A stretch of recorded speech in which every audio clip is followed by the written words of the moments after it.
নমস্কার সবাইকে। সবাই কেমন আছেন? আমরা খুব ভালো আছি।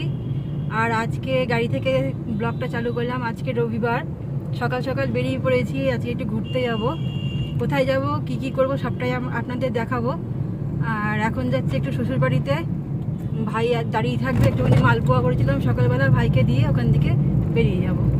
তাহলে সঙ্গে থাকুন। ওই যে ভাই আর শ্বশুরমশাই চলে যাচ্ছে, দিয়ে দিলাম ওদেরকে। ওই গলির দিকে আমার শ্বশুরবাড়ি। এবার আমরা যাচ্ছি কামারপুকুরের দিকে। তাহলে সঙ্গে থাকো, এই বলেই দিলাম। এই দেখো,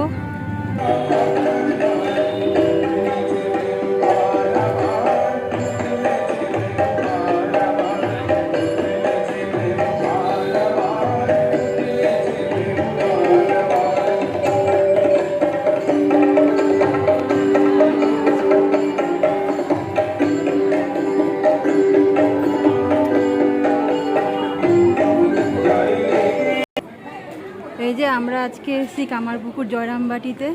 ওই দেখো ঠাকুরের মন্দির। আর এখানে সৈকতের বাবা ভোগের জন্য লাইন দিয়েছে, ভোগের কুপনটা কাটবে।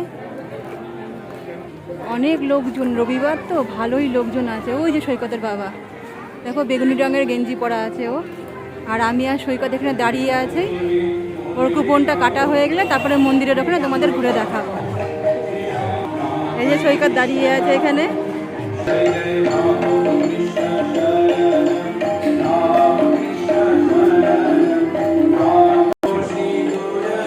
এইখানে রামকৃষ্ণদেব শিব ঠাকুরের পুজো করতেন, কিন্তু বন্ধ হয়ে গেছে, টাইম হয়ে গেছে তো।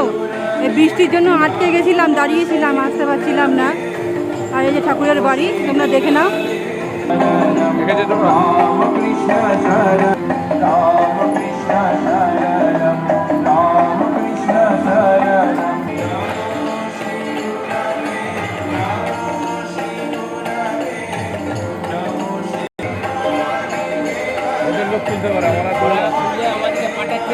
পাঠাচ্ছে।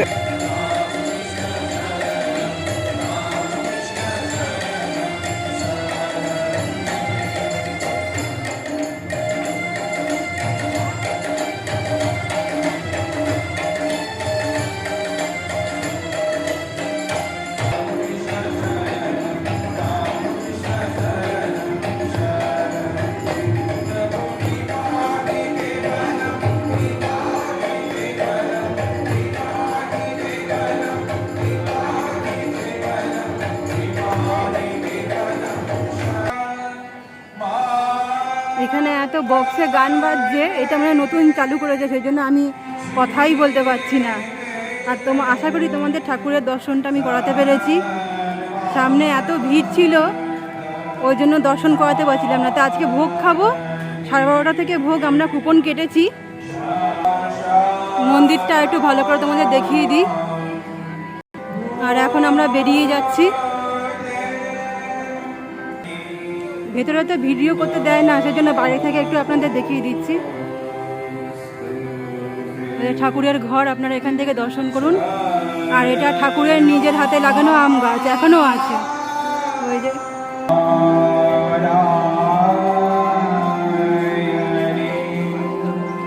এখন যাচ্ছি যে ঠাকুর যেখানে স্নান করতেন সেই পুকুরটাতে। এদিকে দেখো রামকৃষ্ণ মঠ। এই ঘরটাতে জানো তো আগে পাখি থাকতো, খরগোশ থাকতো, কিন্তু এখন নেই কেন জানি না, হয়তো কেউ রাখে না।